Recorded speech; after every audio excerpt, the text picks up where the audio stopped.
রাসূলুল্লাহ সাল্লাল্লাহু আলাইহি ওয়াসাল্লামের বয়স যখন 40 বছর, তখন কি কি ঘটনা ঘটে সেটা নিয়ে ইনশাআল্লাহ আজকে আমরা আলোচনা করব।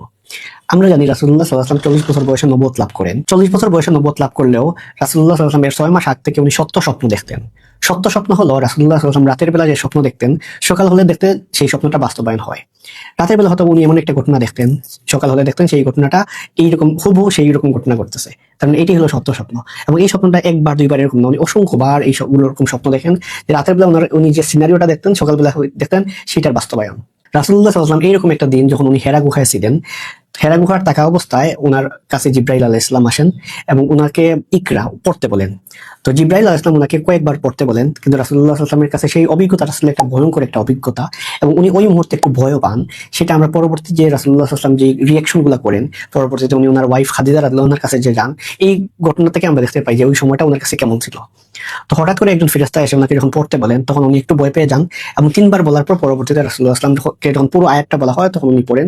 এই সূরা আলাকের যে প্রথম 5টা আয়াত নাযিল হয়, এটা ছিল এমন একটা ঘটনা যে মানব ইতিহাসের সর্বশেষ যাকে আল্লাহ রাসূল হিসেবে প্রেরণ করেন তার নবুয়ত লাভটা এই 40 বছর বয়স থেকেই শুরু হয় এবং তখন আল্লাহ সর্বশেষ নবীকে এই নবুয়তটা দান করেন। 40 বছর বয়সে রাসূলুল্লাহ সাল্লাল্লাহু আলাইহি ওয়াসাল্লাম নবুয়ত লাভ করেন এবং নবুয়ত লাভ করার পর রাসূলুল্লাহ সাল্লাল্লাহু আলাইহি ওয়াসাল্লাম সোজা চলে যান ওনার ওয়াইফের কাছে, ওনার ঘরে।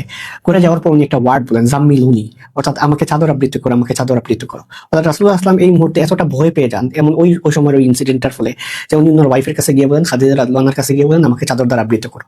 এবং এই সময় রাসূলুল্লাহ সাল্লাল্লাহু আলাইহি ওয়াসাল্লাম জীবনের আশঙ্কা করেন যে ওনার সাথে কি এমন একটা অভিজ্ঞতা হলো, সেই অভিজ্ঞতার সাথে উনি ইউজ টু না এবং জীবনের প্রথম এমন একটা অভিজ্ঞতা।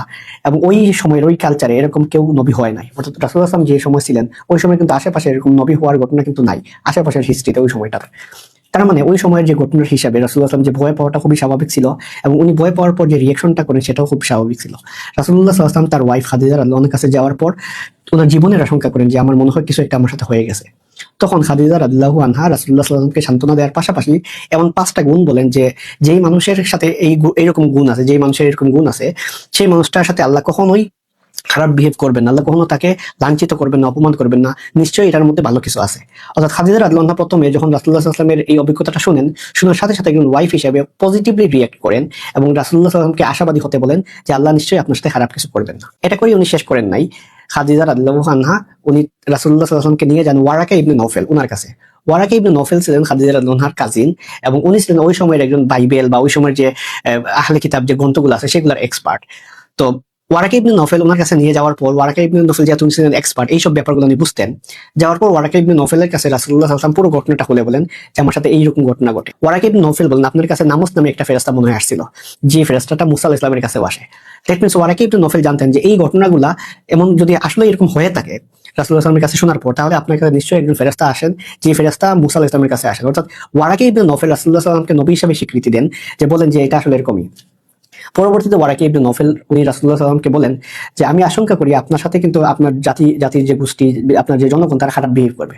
তখন রাসূলুল্লাহ সাল্লাল্লাহু আলাইহি ওয়াসাল্লাম বেশ অবাক হন যে আমার সাথে তারা কেন খারাপ বিহেভ করবে, সবাই তো আমাকে আলামিন বলে ডাকে।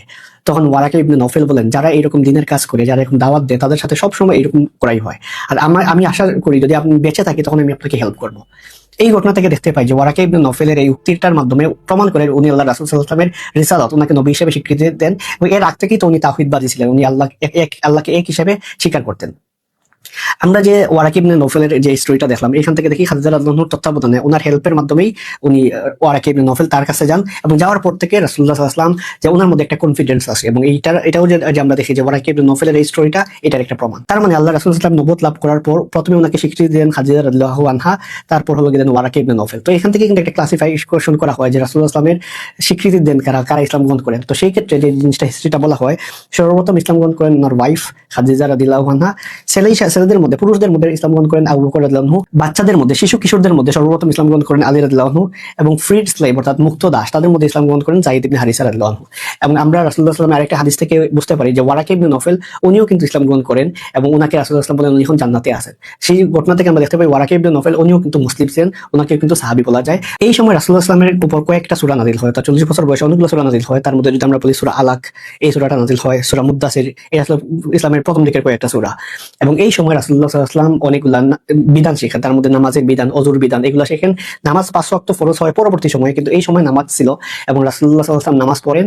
এবং সেই ঘটনাটা আমরা দেখি যে রাসূলুল্লাহ সাল্লাল্লাহু আলাইহি ওয়াসাল্লাম কাবা করে গিয়ে নামাজ পড়েন, তার সাথে ছিলেন খাদিজা রাদিয়াল্লাহু আনহা, আলী রাদিয়াল্লাহু আনহু, এরকম সাহাবীদের সাথে নিয়ে রাসূলুল্লাহ সাল্লাল্লাহু আলাইহি ওয়াসাল্লাম নামাজ পড়েন। তার মানে আমরা যদি রাসূলুল্লাহ সাল্লাল্লাহু আলাইহি ওয়াসাল্লামের জীবনের 40তম বছর দেখি, সেই বছর দেখি রাসূলুল্লাহ সাল্লাল্লাহু আলাইহি ওয়াসাল্লাম এই সময় নবুয়ত লাভ করেন এবং এই সময়টাতে রাসূলুল্লাহ সাল্লাল্লাহু আলাইহি ওয়াসাল্লামের যে ওয়াইফ খাদিজা রাদিয়াল্লাহু আনহা থেকে শুরু করে অন্য সাহাবীরা এই সময় ইসলাম গ্রহণ করেন এবং এই সময়টাতে রাসূলুল্লাহ সাল্লাল্লাহু আলাইহি ওয়াসাল্লামের উপর কয়েকটা সূরা নাযিল হয়।